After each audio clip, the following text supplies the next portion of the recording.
Hi ladies and gentlemen, welcome to electronics. In this first tutorial I'm going to show you how to do your soldering practice. So soldering practice, we're just showing you the technique.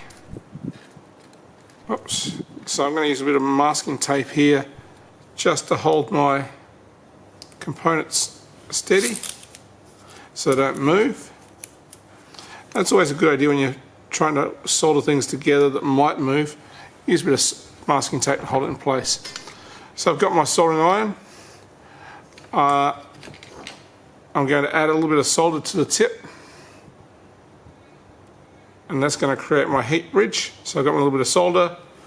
I place it on one side of the rod.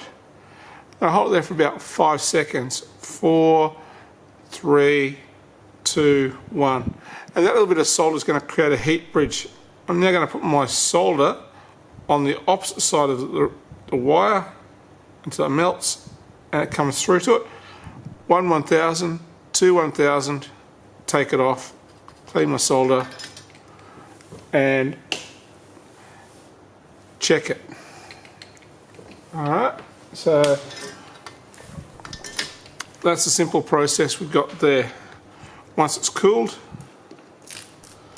take your paper off. Alright, and just give it a little tug to make sure it's all joined. Okay, so what we're looking for here, let me just focus in closer, is we're looking for nice smooth solder on both sides of the joint. So you want to make sure you've got solder all the way around on both sides and not too much. Okay, so that's what you're looking at. I'll zoom in for a closer shot and show you that in a second. Alright.